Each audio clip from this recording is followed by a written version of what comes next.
Aaron, when we say Overwatch is all about one thing, what is always the answer? Heroes. Heroes. So let's not launch any heroes until Overwatch 2 comes out.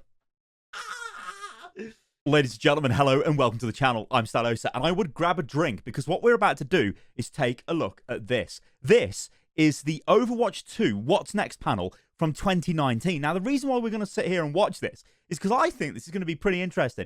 Because look at the time, right? You guys can see under here, this is 47 minutes long. And we know there is a 40-minute long Overwatch behind the scenes, or Overwatch 2 behind the scenes thing, which is happening at BlizzCon 2021, which is also happening in like 2 days. So I think it makes sense for us to watch this, because what we can do is compare this to what they're going to show us. Because think of it, you know, this is like, how many months is this? Like 14, 15 months maybe since they did this. To coming into the, in fact, something like that anyway, since they last showed us any Overwatch 2 stuff. So I think it's going to be super cool because we can compare this and contrast it. Maybe there's things that they've sort of gone back on. Maybe there's new features they're bringing in and stuff like that. So we're gonna do it. We're gonna get stuck into this and just watch it because it's so cool. And one thing I'm gonna say is, it's always annoying when I'm at BlizzCon. I miss what's up, everyone? Hello, Jeff. Long time no see. I'd grab a drink as well, guys. So I'm Jeff. Hi, Jeff. Hello, Aaron. I'm Aaron. So Aaron's very humble. So how many WoW fans are here today? Oh my God. Okay. I'm not making this up. You can watch this on YouTube. Aaron is the gentleman who made Stormwind, Orgrimmar, Thunderbluff, Ironforge, Darnassus for World of Warcraft. And for those of you who are Overwatch fans, what is the best map in Overwatch? Kings Row. Aaron made Kings Row. Absolute legend. Okay. Thank you for all of that. And that's not embarrassing at all. No, not embarrassing at all. And he prefers to be called Aaron. And everyone's been pronouncing it wrong all these years. Aaron, that's my mom. Yeah. Okay. So, Overwatch 2, we're talking about it in detail now. I'm so excited to talk to all of you about Overwatch 2. We said it in opening ceremonies. It's so hard not to be able to talk about it with friends and family and actually use the name Overwatch 2. But here we go. There it is. You want to start with Push? Instead of the name Calypso, because that was the code name for Overwatch 2. We know this because they left it on the website. Silly billies. You start. You kick it off. Okay, so we've built a lot of game modes for Overwatch over the years. Things like Junkenstein's or Capture the Flag or Lucio Ball. But those have always been featured in the arcade.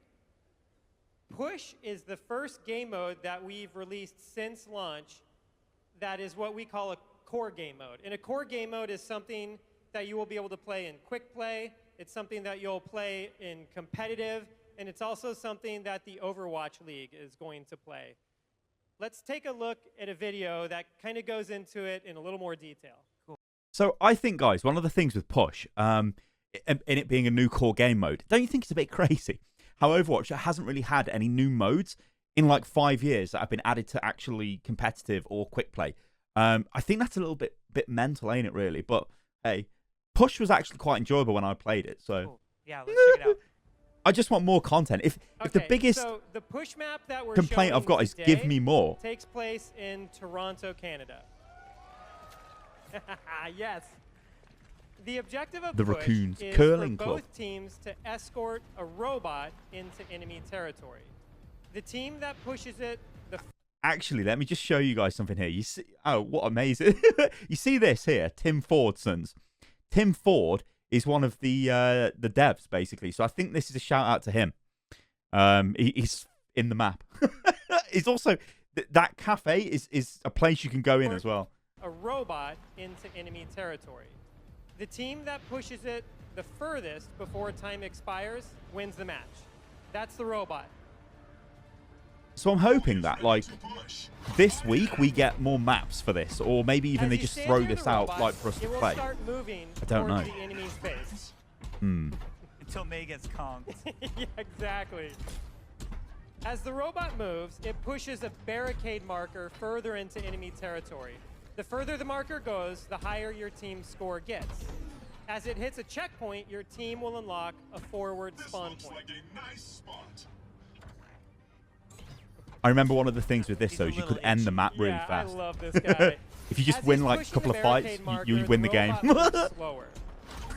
Other But direction. when he's not pushing the marker, Yeah, he he runs moves back. a lot faster. This allows teams to make up lost ground really quickly in the mode. Okay, so The barricade. May needs to escort the robot further into enemy territory than Brigitte's team did. And if she can escort it all the way till the end of the map, it'll result in an instant victory for her and her team. Like this. Victory. So Yeah, this I'd is say one of so the things far, that internally we don't maybe have a will lot of the change. maps go all the way to the end, which is a good thing. Most Yeah. of the maps are like more back and forth. Yeah, and I think that's one of the I think that works when the teams are balanced, because when we were playing this at BlizzCon, obviously it's just anybody playing against anyone. You just would win instantly. And it was like, the design values that we had for push is it's more interesting to have that robot move back and forth Yeah. across the map. And if you look at the map, you can see that it's mirrored. The geometry is mirrored from one side to the other. It's a symmetrical map. And the game mode itself is a symmetrical game mode. What that means is each team has the same objective that they need to accomplish in order to win the match. This is similar to something like Control. Control, both teams are vying for one control point in the middle of the map. What I think is really cool about Push, though, is as the robot moves back and forth across the map, the team fights that are everything in these symmetrical modes happen all across the map, in contrast to Control, where a lot of them happen at the control point in the middle of the map. If you look at this next shot, you can see that the path that winds its way through Toronto in this map is really windy. That red line illustrates the path that the robot takes through Toronto. What this means is that there's a lot of different shortcuts and connections in order to connect different parts of the path. This makes the game mode really flanky. And heroes that you might not see in some of our other game modes, or you might not see as prominently, such as Reaper and Tracer, are really, really powerful in this game mode. I think I remember at the time to talk over Aaron. I apologize. This map and this game mode, I think there was a lot of concerns that this will just be like, you know, you go for like a massive, almost like bunker style comp on the Cool. actual Let's take a look at Toronto a little robot bit. itself Why don't and we the talk barrier. about And then some you, of our it doesn't matter if values from people a flank if world-building you're so Yeah, tanky so they when can't we break build maps, through. we always like to take players on a journey all across the world. And we like to visit unique and exciting and exotic locations. And when we build them, we try to make them fit the ideal or the fantasy of what we've always imagined that place in the world to be. With Toronto, it's the red maple trees. It's You know, ice rinks. can I be a little bit harsh here? curling arena, Like, this map really looks like an hockey Overwatch map. player. Tons of And what I mean by that is just like the visuals of very it. Whereas multicultural. So you've got like the Toronto was, updated a models of blast to work Overwatch on, 2. But They look like they're from Overwatch 2, what's right? very exciting These maps could for just exist in our players Overwatch. Maybe to that's know is intentional. that Probably is. There's going to be all new PvP maps, not just. I mean, it's why the Push, graphics which will are have so multiple stylized. New maps They become with it. timeless. It won't just be Toronto, but every current core game mode in Overwatch is going to get Overwatch 2 maps. Yeah, we'll get multiple maps for every game mode. And I think Okay. that this is so exciting because the game, when Overwatch 2 launches, it's going to feel like such a new experience. I know we're going to talk a lot about the cooperative missions up here, but even on the PvP side of the game, having a bunch of new maps to play on is going to make this feel like a totally new experience for Overwatch 2 players. Yeah, let's check it out. We've got some footage here now. I have to warn everybody, all of this is work Gothenburg. in progress. We are hard at work on Overwatch 2 right now. So none of the maps that you're seeing. See, I'm just going to pause this, right? This, like,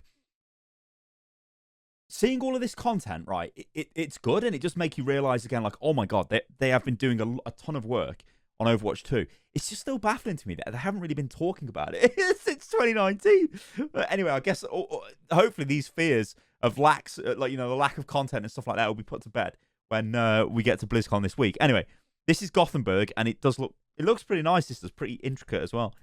Are finished. Not even Toronto, not even Rio out on the show floor today. None of them are finished. They're all gonna be that much cooler when we're done.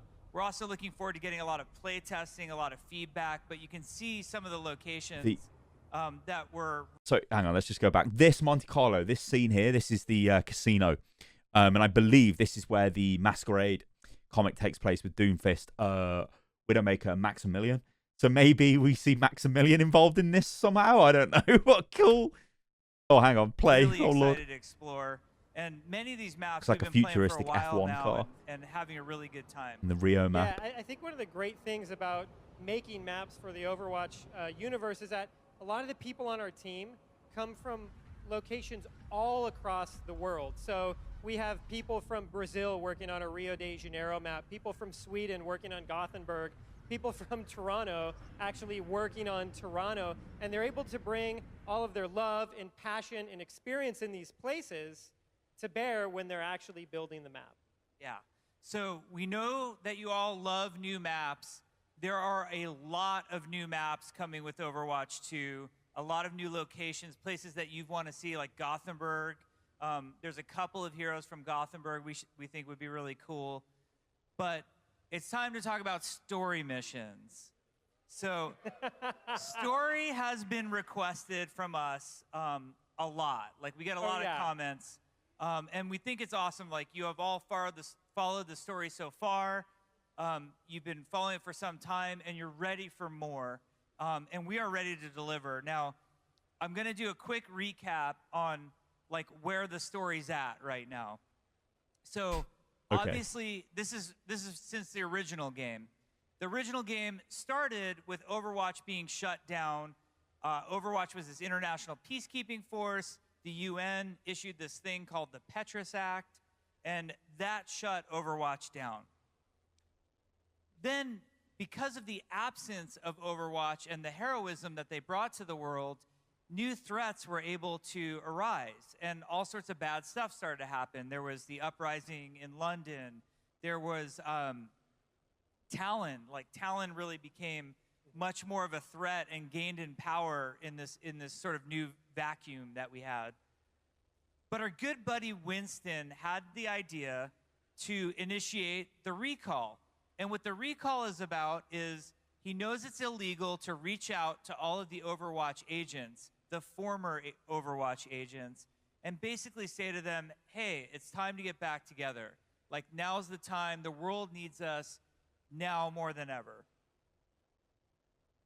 So then we had a series of animated shorts, and it was really fun to explore these and kind of go on this journey to see how different heroes reacted to the recall. There was, for example, in Honor and Glory, you know, Reinhardt, in the most steadfast way, said, I must answer the call, while Brigitte was sort of begging him not to at a certain point.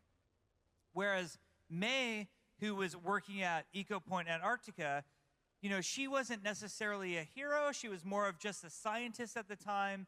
But Winston's recall really inspired her into heroism, which was great. And then there was that last BlizzCon we showed Reunion with McCree.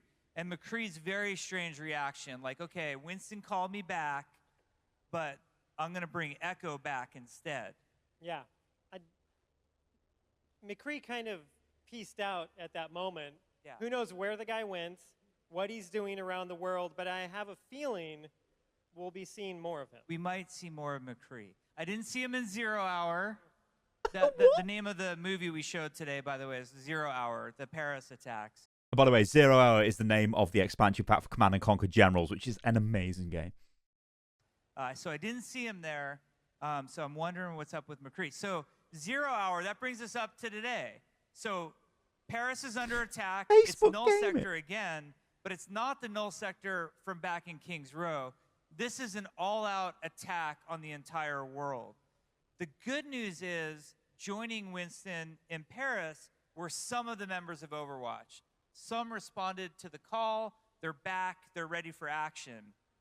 But the world is attacked, and the world is under strife, and you, as a player, are going to get to take the place of our heroes and see what the next chapter holds for Overwatch. So we really hope you play that demo today. It will show you just kicking off where we're at. Now, the coolest part about getting to do story missions is... The coolest part, Jeff, is this is the only lore Zen has got. Oh, no, wait, did he get new lore? He got something, didn't he, recently? Oh, yeah, he got the Symmetra comic, so he's got some sort of lore. Something that we hear often from you is that you love our cinematics. Thank you. They're made by a group called Story and Franchise Development. We get to work with some of the most talented animators, producers, directors. We're really, really lucky to work with them. Every one of our story missions will get a cinematic introduction and we'll get a cinematic outro. So you'll experience that.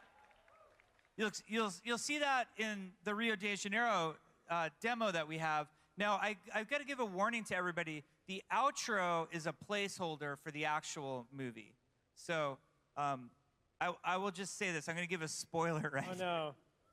So at the very end, what's May's famous line at the very end? Lucio! Lucio doesn't actually die. So, okay. That's all you need to know.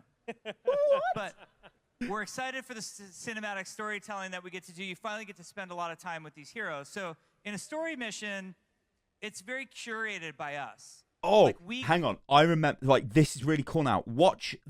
So this is like when you look at, like, the level of polish Blizzard have got on their games. Watch this, right, if you ignore Warcraft 3 Reforged. Watch the character animations when you select the character or when you deselect the character. Like, the character gets happy or enthusiastic they're being selected, then they're like, oh, then they get sad when they're not selected. Watch it. It's really good. And it's just watch it. It's really good. Which heroes you're going to play in a story mission because we're trying to tell a particular story. Yeah, I'm sure they zoom in. So in Rio, for example, we've got May, we've got Reinhardt, Lucio, and Tracer. Those are the heroes that you can adventure with. See, look, Tracer's not happy. Yeah, I think what's Lucio really selected. interesting about story missions and even with hero missions, all of the cooperative gameplay that we're trying to do. It's good. One of our Do goals May. is Oh no, to Tracer. bring a lot of the fast-paced action that you get in Overwatch PvP, where you're using all of your heroes' abilities, your comboing abilities with other heroes. You have a lot Ryan's of like disappointed dad.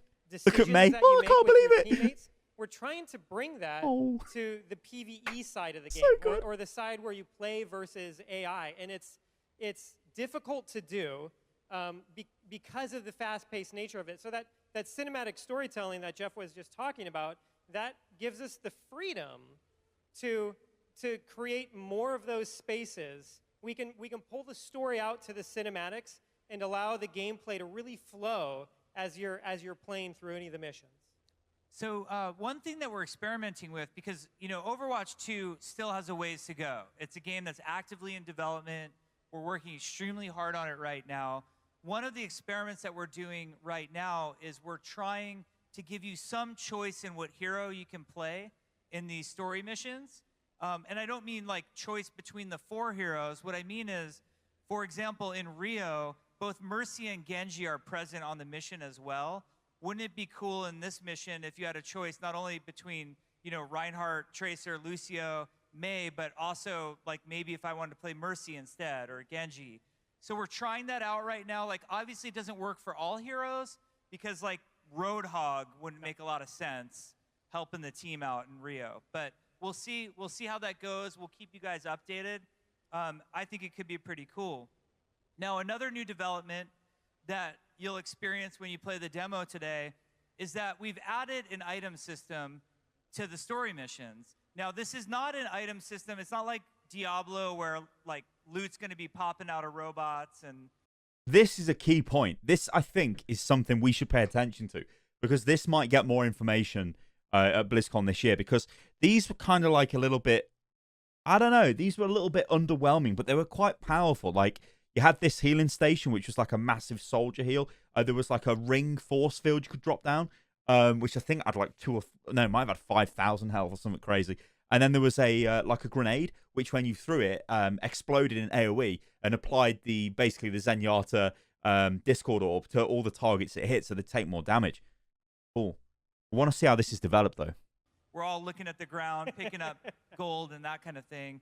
And it's not like WoW, we're waiting for the boss at the end of the mission, and we're going to kill it, and then Aaron's going to roll on my drop. But it's... The item system, I would say, is more equivalent to what you see in like a battle royale game. If you guys have played like Apex Legends or PUBG, it's a temporary item pickup that you have for the length of that mission, and you'll find these at different moments throughout the mission. And they have different abilities. So we're looking at here is a healing station that's actually of epic quality. So there's different quality levels to them too. But like Aaron might prefer the corrosive grenade. Yeah, if, let's say, you're playing Lucio, you might not want to pick up the healing station. You're already... Yeah, so look at that. They take 60% more damage. I mean, that's way better than Zen's Discord orb, but that's the legendary version of it. The lesser versions, you obviously do less. And from what I remember from playing through the Rio mission, is like the mission was set up in various segments. So the first segment, you get like a green quality item, which would be lower level. Then you'd get blue in the next one. Then you'd get legendary or maybe epic in the next one. So they slowly went up. And again, kind of didn't feel great because it was like, okay, now I've just got the same grenade, but now it just does a bit more increase in damage to the enemy. It's like, ugh. So I hope they've worked on this system a bit more. Already healing everybody in your party. So something like the corrosive grenade, which helps you deal extra damage to enemies, is a really good choice. Another item that we added was this thing called the barrier fence. This is like a cylindrical barrier. Well, kind of similar to how Winston's work. You drop it down, it sits in place. This one's been super awesome. Like if your group's having a lot of trouble and people need to be revived, you can drop the barrier fence down and it gives you an opportunity to revive them. So we hope that the item system adds some variety to the story missions and also lets you accommodate for the type of player you are and gives you some options when you're playing the missions. Yep. There's also in the Rio demo, there's a very rare item, kind of, I want to say hidden, but it's not really hidden. You're giving it all away. I'm giving it all away, but see if you can get it. Okay, I don't think we got this, but I know where this is. This item is on the Rio demo. It was when you go inside the ship and you've got the robots on the like the conveyor belts. There was Tracer could basically blink to the right and could get a special item, but nobody got it that I've seen, and I don't know what it is. And what is that item? I need to find out. Okay, cool. Okay, so hero missions. While story missions are really designed to take this is what I want to see more info on as well. Hero missions... Because before Aaron goes into this is going to be the reason people keep playing Overwatch 2. Yeah, sure, you'll play for PvP, but the PvE, you need replayable stuff to keep going through. Like, they either have scaling difficulty levels for the story missions, or, which I'm sure they will have scaling difficulty stuff, kind of like the mythic dungeon stuff you get with World of Warcraft, where you've got the different affixes and suffixes to various, enemies, so they do different things. This, though, is what I'm really interested in, because hero missions, well, I'll let Aaron explain what they are, but yeah, hopefully they've got more info on this. Are designed to be deeply replayable. I think one of the great things about Blizzard games are that we make lifestyle games. And what I mean by that is we make games that you can play as your main game or you can play as your only game. I think that hero missions fit into the role where you can play them night after night, week after week, and year after year. This is really the long tail. Decade after decade. Was I getting a little too dramatic with that? Okay, I do that sometimes. So like one of the analogies that we use internally for hero missions is they're our equivalent to adventure mode in Diablo or world quests in World of Warcraft. So it's something that we really want you to be able to sink a lot of time into. And we'll get into progression a little bit later, but it really dovetails with the hero progression in Overwatch 2. Those two systems rely on each other, and they kind of play with each other back and forth. Now, I think that for hero missions, there's a lot of different things that make them replayable and give them the variety that you need to be able to play them for a long period of time. And one of those is varied locations. And what I mean by this is that... See, this isn't going to be enough, right? You need some sort of like character progression system tied into this. You need to be able to like level up your character or something, like, because just going to a different location, like, oh, now I'm in Busan, whoa, now I'm in Paris. Well, I mean, we played these maps to death, right? So I don't think that's going to be enough. Hero missions will take place. So we need all more across info the on this. globe in new levels that are coming to Overwatch 2, and in all of the levels that we've already built for Overwatch 1, you'll be able to play hero missions in all of those. So another cool variable that you'll have with hero missions that will keep it fresh and new is that the objectives will keep changing. Yeah, so you could do all sorts of different objectives in hero missions. We want them to feel kind of fresh and new each time you go into one of them. So one hero mission might be surviving a holdout in Winston's lab in Gibraltar, or So like a another horde one mode. might be taking out a like a null sector behemoth in Route 66. Like a mini And so raid.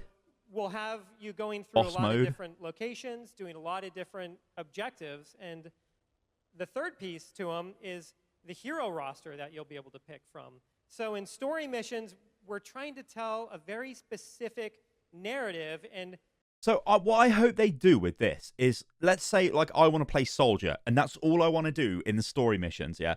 And I'm just in the hero missions, and all I'm going to do is repeatedly play him, and I want to be able to unlock special stuff to stick on him, so people look at me and go, oh my god, that guy is like a pro hero mission soldier. He can do it on the highest difficulty settings, and he's got some special stuff. That's what I want. Like, I don't want to play all the cast like that. I think that's always been a problem with Overwatch, and them going like, yeah, everybody should play everything. Sure, and in a competitive sense, yeah, but in single player, I just want to play soldier. You know what I mean? Or like, I like Zarya as well. I want to play Zarya, but I think soldier would probably be better. I don't know, because he can heal himself. we need there to be certain heroes there. And like Jeff said earlier, it doesn't really make a lot of sense for Widowmaker and Tracer to go out on a story mission together. But in hero mode, we want you to be able to pick from all of the different heroes that are available. Yeah, we feel like hero choice is extremely important. One of the things that, in general, both story missions and hero missions we're really excited for is the promise of Overwatch is that there's these 31 amazing heroes for us to play with. But the reality for a lot of us is I might be good with about 4 of them. Yes, Jeff. And if I care about my SR at all, I maybe only play like 4 or 5 heroes, even though I really 1 or would love 2. to explore this hero roster. The good news is we feel like in the PvE side of the game, you will really get a lot of exploration through the heroes. And I think hero missions in particular will feel great to play and level up different heroes. Yeah, definitely. And there's a lot of reasons to pick from different heroes here. As Jeff mentioned, and if you're playing competitive, you might want to stick to just a few. But as you're going on different hero missions, you might want to pick a particular hero because you think it's really good for a certain objective type. Bastion and Reinhardt work really, really well in holdouts, you know? You might also be picking a hero because... So holdout must be the name of the horde defense mode then. As we get into the progression system, you'll see you might want to start leveling up a hero because you're really excited about a particular build that you might be able to get for that hero. I can't wait to talk about the progression system. But before we do, there's one more part of what's going to keep the hero missions fresh and keep them interesting, and that's different enemy groups. Yeah, so well, you'll be able to play against a lot of different enemy groups in hero missions for Overwatch 2. You saw See, the progression Null system, I mean, Sector we've all in, seen this 0 Hour, before, but the cinematic talent system we that they've showed got during opening was ceremonies. kind of limited, and There's it was also weird. It's like, talent. what, you get to a Talent certain has level and obviously you can been a just force for have all of evil these skills. in the Overwatch universe, and I hope that we can see It more didn't of look like there them was in much Overwatch 2 space and to be kind of see what inventive, they're you know what I up mean? to. And So then I hope they've beyond got a those more two, in-depth talent you know, system. There's this other week. I things, really other do. threats that are out there in the Overwatch universe, and I'm hoping that we can see Yeah, I some think other enemy everyone groups, could yeah. imagine some amazing enemy groups that they'd love to fight against in Overwatch 2. And we're going to make them. All right, so the progression system. This is really exciting. Now, I have to caveat this a bit. As I mentioned, Overwatch 2 is still in development. We have a long ways to go before this game is fully ready. So we're only showing you kind of a part of the progression system right now. And it's also likely that progression could change a lot from now and the time that the game is released. You need a lot of iteration, a lot of play testing on this type of system. But we wanted to share parts of it with you. So by no means is this comprehensive. This isn't the only ideas that we have. This is sort of the tip of the iceberg. So I'm hoping and that we it do will get give you a more sense of the ideas direction this that week, we're and they've got more exploring stuff right to show now. us. So an interesting thing to talk about is the talent system. So we had originally designed the talent system for hero missions, not story missions. But as we were approaching BlizzCon this year, we Hang knew on, that I'll we were going to disappear. show One a sec, story. Jeff, one sec. I'll disappear, guys, so you can see this. And where is this? There it is. I'll just disappear so you guys can see through this and read it if you want. And we didn't have any progressions. But basically, my issue is, like, I hope this is more detailed because this doesn't really explain what's going on. So in the Rio mission, you were level 1. I think you were just level 1, but you didn't actually level up in the mission. Now, what might happen is the more you play the missions, you get XP when the mission finishes, and then eventually you get to level 10, and then you get to level 20. But the thing is, like, once you're at these levels, like, these combinations of talents, is this enough to customize your character? I mean, I don't know. I don't think it is. And I feel like they need a more detailed system. And I'm hoping that's what they put forward this week. And if they don't, then... Anyway, let's go. To show. And we thought it was super fun. So I'll turn my cam back on as well. We actually hooked up the talent system from hero missions into the story experience. And there was like a funny side effect of that where many members of the Overwatch team were like, actually, this is really awesome and super fun, and I hope we figure out a way to keep talents in the story missions eventually when they happen. So I don't know if that's going to be the case by the time the game launches, but for now you can see Tracer has a level. Hold on, let's go back. Was he actually just talking about what I was saying, right? Hero missions into the story. So that will give you a sense about is the talent system.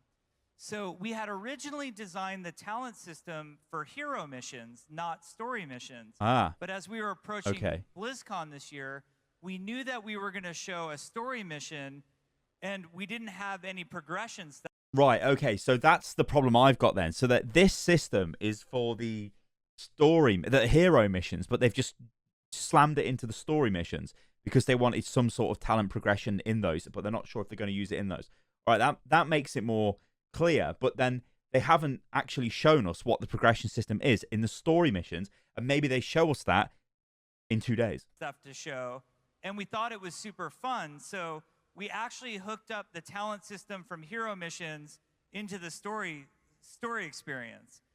And there was like a funny side effect of that where many members of the Overwatch team were like, actually, this is really awesome and super fun, and I hope we figure out a way to keep talents in the story missions eventually when they happen. So I don't know if that's going to be the case by the time the game launches, but for now you can see Tracer has a level. She can level up, and at different levels she gets different selection of talents. And these talents do different things. They definitely have player power involved. That's the goal. We want you to feel more powerful. Now, I know a lot of people raised an eyebrow when I said that. Any sort of talents or progression or anything like that is not going to come into the competitive part of the game.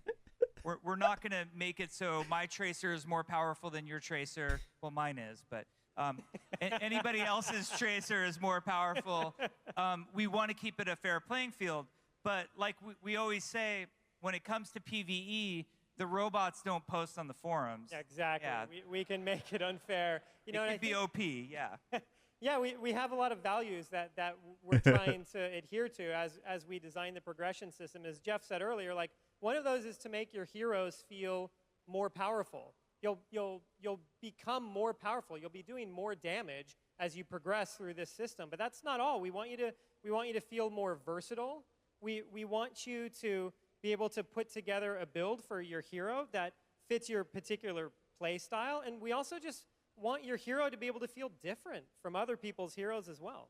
So I think adaptive reload is a great example of a talent. I'm not sure if you all can read adaptive reload, but the gist of it is whenever Tracer does an ability like blink or recall, her pistols reload automatically. And like this is a talent that speaks to you and your play style. Yeah, so I pick adaptive reload a lot because every time you use any ability, she gets a full clip again. And so if you use this correctly and you kind of play Tracer with the right This cadence, did feel quite nice you though, never from what I run remember. out of Like ammo. when you were Always blasting have it. It this just feels and just so getting the powerful. reloads over and over again, Now, it was other it was players quite good. don't have an issue with Tracer's reload cadence. It feels natural to them. They're used to it. Is there like a problem with the way that I? No, Okay. no, it's okay. The world needs you too, Aaron. But God. you know, some other players might want to take an ability like chain reaction, which is a little bit more powerful, but centered I think more they've got a around video your of this. ultimate. And 'Cause it this one, spreads. I think the video just shows it Yeah, yeah, best, yeah. and it sort of speaks for This is one of the itself. best bits of this We can check it out presentation. here in action. So yeah, that'd be fun. That's cool. Imagine that in PvP. That would team kill. Yeah. 12,000 So, IQ. obviously, we think that would be awesome. Now, let's show you some other talents that are work in progress, but we think are cool. Yeah, this one is super exciting. So this Any is a- Hanzo Sojourn's mains out guidance. there? Yeah. Okay. Okay, so Jiro's guidance. This is any arrow that hits an enemy detected by sonic arrow will seek and pierce all other detected enemies. I know it's kind of a mouthful, but you can see it in the So- video here. You fire The sonic talent arrow, speaks for everything it itself. detects. You fire an arrow, it hits everything. So, and this one is cool too because AoE Sonic for Arrow Hanzo. is useful in PvE, but nowhere to the degree that it is in the competitive side of the game.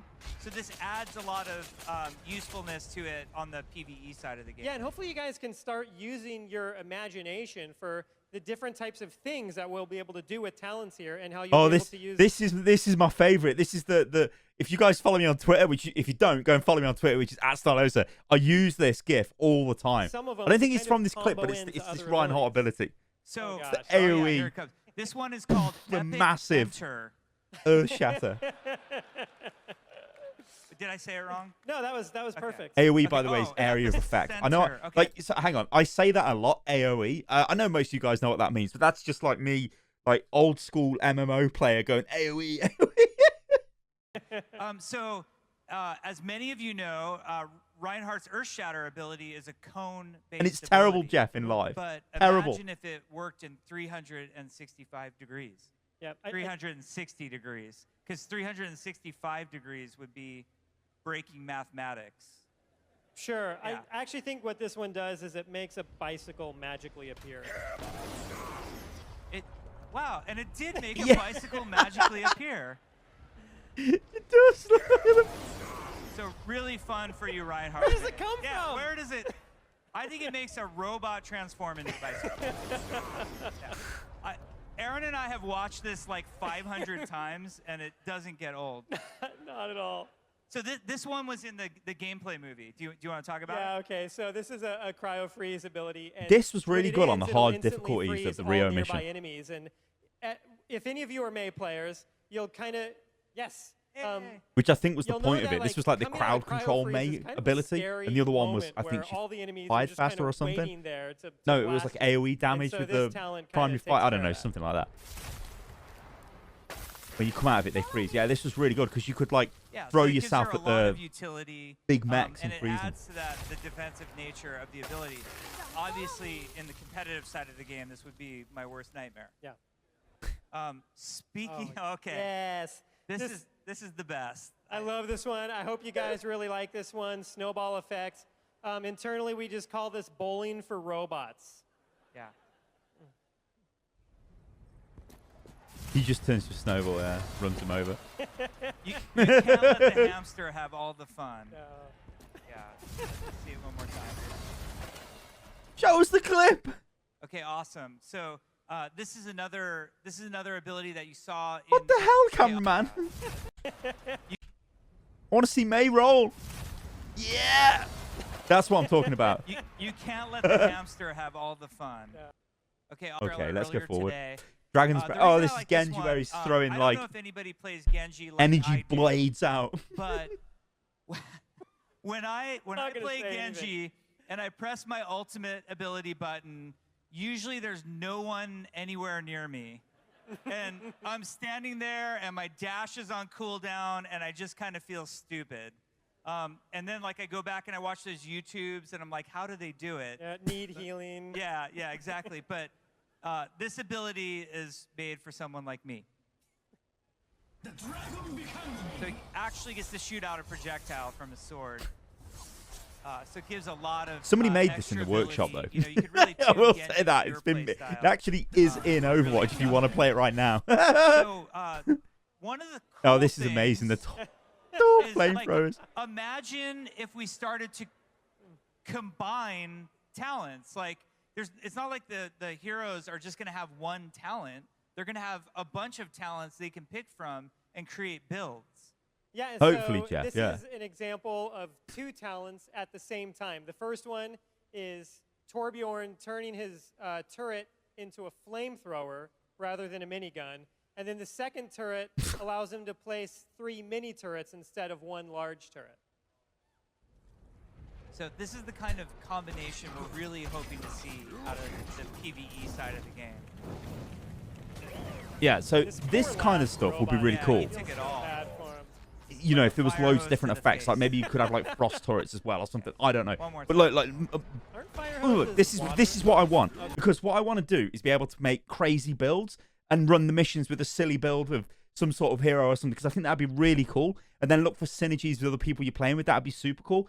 But I think we just need more of these talents. We need like 10 of them. The terrible analogy. I already said there's 365 degrees. I used the water hose analogy for the flamethrower. Okay, awesome. Now, another huge part of Overwatch 2 is all of the upgrades coming to the engine. I've seen some confusion. I see people keep calling it a new engine. It is a greatly upgraded version of the engine, but it is not a new engine. I think that's important to point out. There's a panel tomorrow where John LaFleur, who's our tech director, Arnold Sang, who's our assistant art director, and Bill Petrus, who is our art director, Petrus Act. they're going to tell you all in depth about the upgraded hero visuals and the massive upgrades coming to the Overwatch 2 engine. But for now, we wanted to share with you guys some of the idea of why do we want to do upgrades to the hero visuals. Obviously, there's some part of it Because it's where Overwatch 2. It's a brand new game. We want it to have a new look. We want it to feel fresh and awesome, and you know, just really, really overwhelm you with how beautiful the game could be.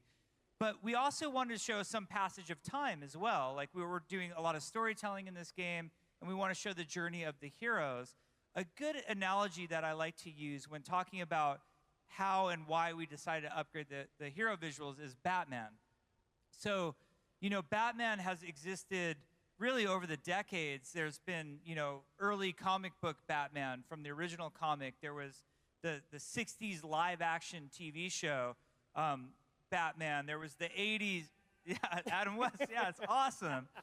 There's the 80s Tim Burton movie, Batman. There was the Christopher Nolan Batman. But all of those versions of Batman was instantly recognizable. Every time you saw him, you'd never mistook him for another superhero. They were all iconic, but they were all different from one another. And that's been sort of our guiding vision for updating the hero look. So, like, we can take a look at Genji right now. There's classic Genji and Overwatch 2 Genji. And He just Overwatch put a 2 hoodie on Genji, him for obviously Overwatch there's 2. a lot of visual upgrades that happened to him. But from a story perspective, you see that he's kind of at a different point in his journey as well. Oh, I as you suppose saw he's got in some Hero Hour. jogging bottoms on. So here's a sneak peek. I don't think anybody's seen Torbjorn or Bastion's new looks yet. Miraculously. The internet Bastion's was got his hat on. lazy this week and Farrah. left these for Friday. I don't know why. It's so boring. But these are kind of cool. Like, you want to talk about Torb and Bastion a little bit? Yeah, so I love it. So this kind of this look that they have, it kind of pairs Torbjorn and Bastion up with each other. So Bastion is now in the story living with Torbjorn. So some of the upgrades that he's getting are from Torbjorn himself. And if you look, he's actually wearing one of Torbjorn's favorite hats. You know, he needs to keep the sun out of his eyes Yeah. or the rain off his head or something like that. Totally need that as a robot. Cool. So this is actually rendered in the Overwatch 2 engine. These are the actual character models.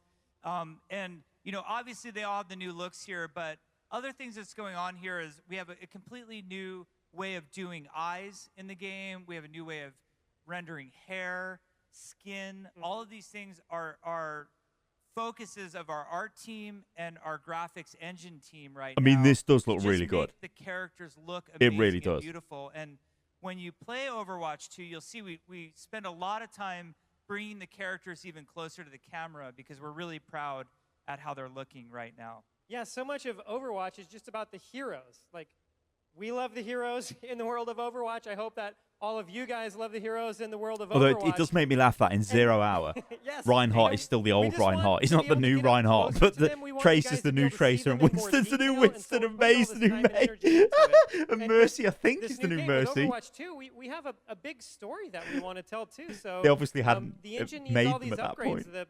The map that you guys can play on the show floor, Rio de Janeiro, it's twice the size of any map that we've ever made for the game. And the guts of the engine have just had to get upgraded in order for us to be able to deliver all of this story to you guys. So the hero visuals and the map stuff, like Aaron's talking about, is not the only new changes to the game. We've also completely upgraded the HUD. Now, this, I've got to pause here because this is something like, okay. Oh, so think of it this way, right, guys? This year, we know Overwatch 2 isn't coming out this year. But what could come out is a UI upgrade, is the graphics engine upgrade, is the new models. Maybe they do something like that. But the thing is, and this is what is really playing in the back of my mind, it's also like when we talk about things like free-to-play for Overwatch 2, and is that going to come? Are Blizzard going to announce that? Blizzard need to make a splash when they announce Overwatch 2. They can't set the game free-to-play in a few days, because all of the buzz will be gone by the time they launch Overwatch 2. So they need to keep that for when they launch Overwatch 2. You see where I'm going with this? And the same kind of applies to the UI upgrade, to the new character models. Because if you put them in the game now, well, then Overwatch 2 doesn't really look like Overwatch 2, does it? So as much as I want this is probably never... It's not going to happen. It'll happen when the game comes out, whenever that is. So you're seeing that here. We're trying... The goal with the HUD is to get it out of your way. So you're not thinking about it. It's more something that you feel, and intuitively it gives you the information you need. Now, I know you are all going to be very opinionated about the HUD. The good news is we are still early in development. They've just kind of made it smaller, and if you look at every it, and single it's cleaner. hero in both I mean, the the thing in Rio the middle with the demo Pharah and the health Toronto stuff, that's really demo good. has Mercy. a new HUD. So you can Zen give us gets that as feedback well. on all of them, and we have time to make tweaks and adjustments. This was done by an artist named Jason Kirby, who works on our team. And this as well, who, like the directional did the new damage HUD. indicator. One of the things I love the most is the new Mercy UI. Yeah, I love it. You can see the Farah portrait down there. You see who she's healing with the health around it. You can also see there's new hit markers around the reticle. We have new edge of screen effects. We take this part of the game really, really serious.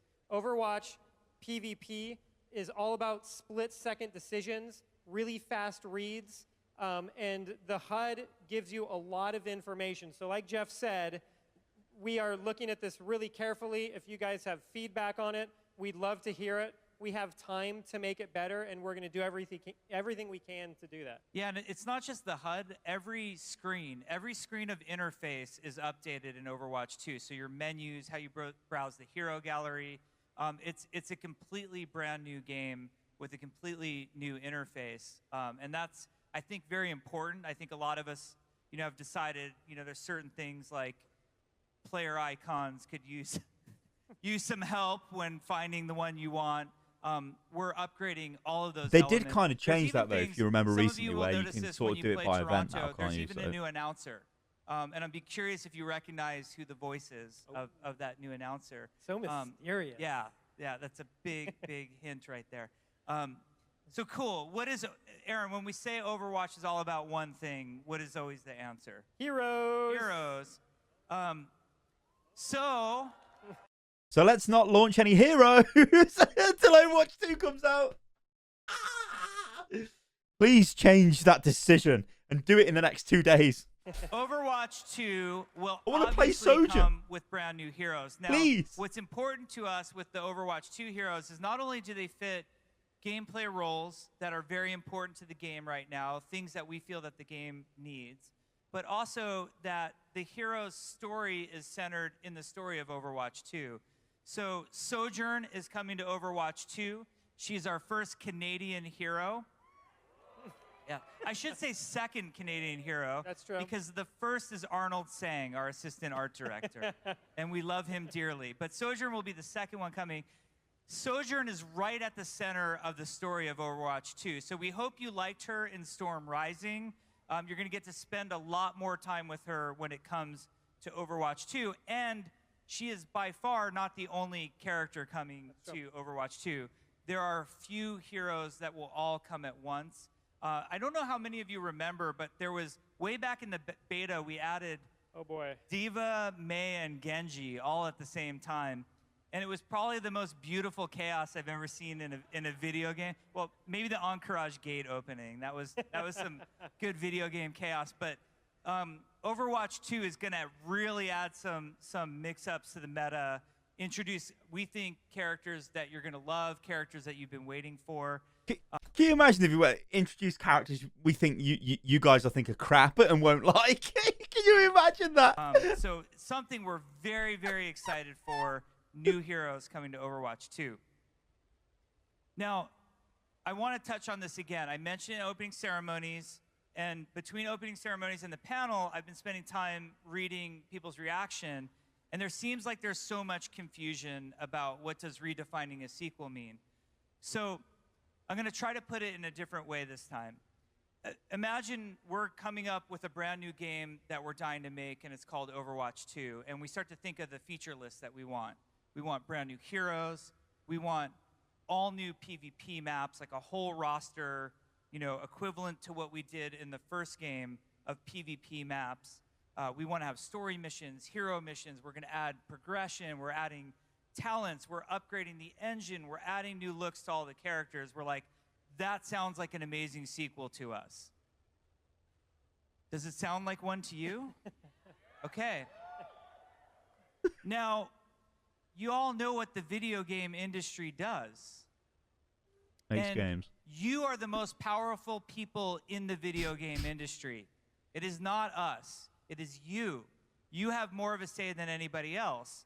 And how many times imagine your favorite game. It could, let's say it's a game that has, I don't know, Space Marine in it, that has PvP and PvE and has a story, and you want to play Space Marine number 3 because you've been playing Space Marine number 2.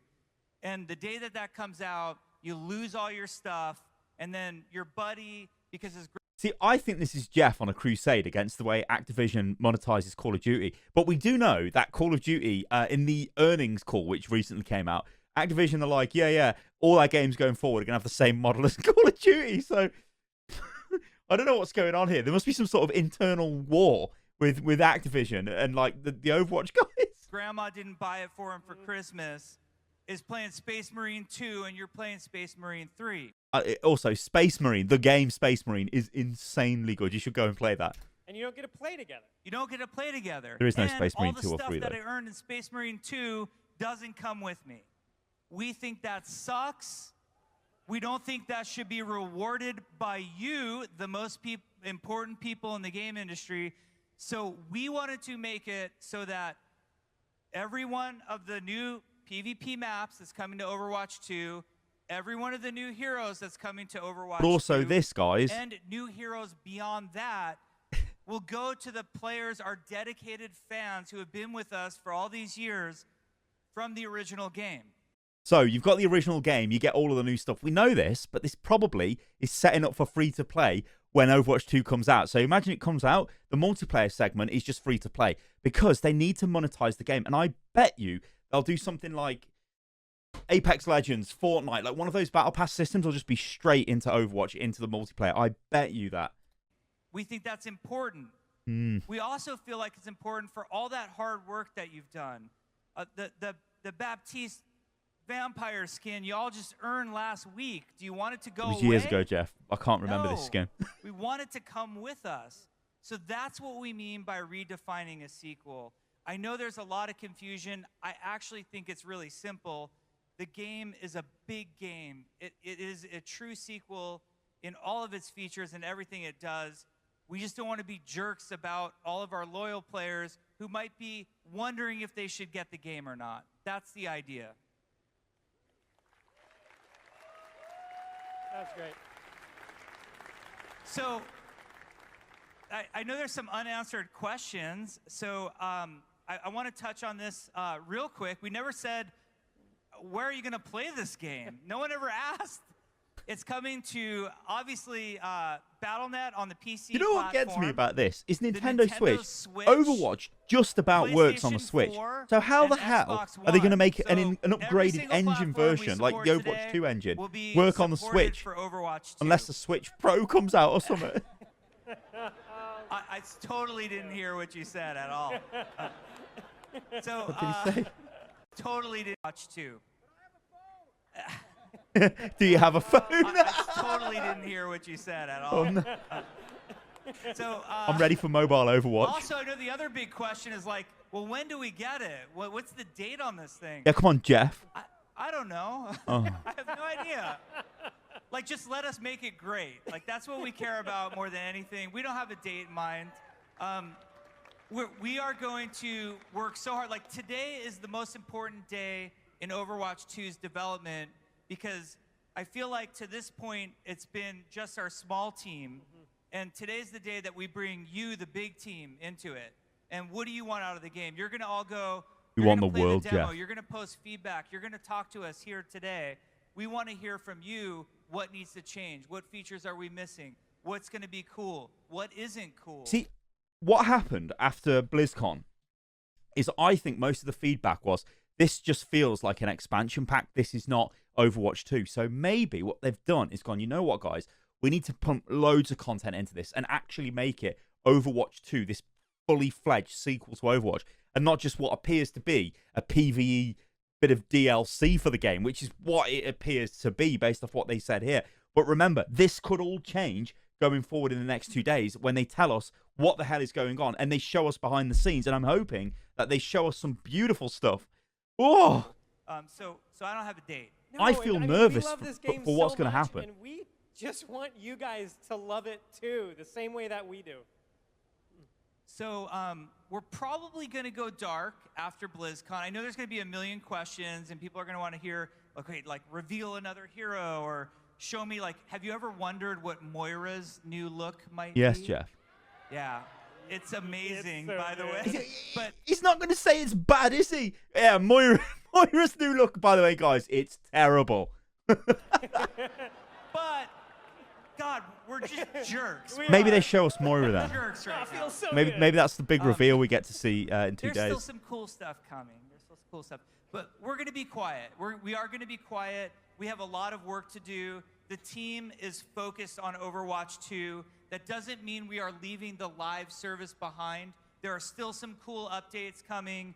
We want to add new stuff. Now, I want to get this out there right away. We are not adding a new Archives event to Archives this year because we are focused on Overwatch 2. We feel like that's the better storytelling experience. We are still going to run the Archives event. There will be new skins. There's going to be new cosmetic content. There are also other awesome features coming to the live game that I've said this before, but I'm going to say it again. I think what would have been amazingly awesome is if they, so this year, imagine if they just got rid of all the seasonal events, and the seasonal event was a lore event leading up to the launch of Overwatch 2 in, let's say 2022 at the earliest, but every seasonal event was a different lore event. I think that would be so cool. It's probably too much work for them to do, but that would have been an amazing deployment, like getting people hyped to go into Overwatch 2. that we think you should be excited about. Coming very soon, you are going to get to select what you do when you are waiting for roll queue to kick in. So if you'd like to go to the training room, we're going to let you do that. If you would like to play a new deathmatch mode that we're adding just for waiting, you can play that. If you would like to go to custom game and or workshop and play whatever the hell you want, you can do that very soon. So there are lots of cool updates coming to the original game. But please bear with us while we focus on Overwatch 2. We want to make it amazing for all of you. Thank you all so much. We know how many cool things there are at BlizzCon for you to check out. The fact that so many people came here today to spend time with me and Aaron, it means the world to us. Ron. Ron. And please go play the demo. Go have fun and see our art panel tomorrow. Thank you, BlizzCon. Okay, all right. So I don't know. What I always have found strange is that they have not been talking about Overwatch 2 since this. This is the last time they spoke about it. If they had stuff to show, I don't know how it would have damaged the game if they just teased maybe the new looks of the heroes, or maybe tease a map or something like that, right? Little teasers like that I don't think would impact the overall sort of launch impact of Overwatch 2 when it launches, right? Because obviously they want loads of content for the game when it goes live. So yeah, it's maybe, like, I don't know, like, I'm just going full conspiracy theorist here, and I'm like, they've done something here and they've decided to like completely scrap the game and just rebuild it, or maybe not scrap the game, but go, we were going to launch with this much content, but now we don't think that's enough, so we need to double or treble it or something, and that's why it's taking longer to develop. But of course, I don't think we'll ever know unless Jeff or the team come out and tell us. But it's going to be really cool to see BlizzCon this week, and hopefully this video has been a bit of a, like, it's refreshed us, because we've just gone through what Jeff has said all about Overwatch 2 back in 2019. And now we're in a good place to look at what is going to be said in 2021, and we can compare them and see what has changed or see what new things they're working on. And I think that's going to be super cool. But yeah, like I kind of said in this video, I'm a little bit nervous though, because who knows what's going to happen. I hope it's good.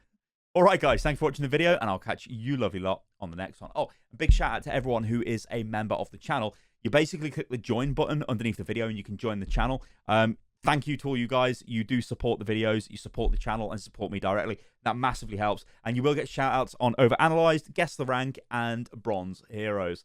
All right, guys, I'll catch you on the next one. Toodaloo.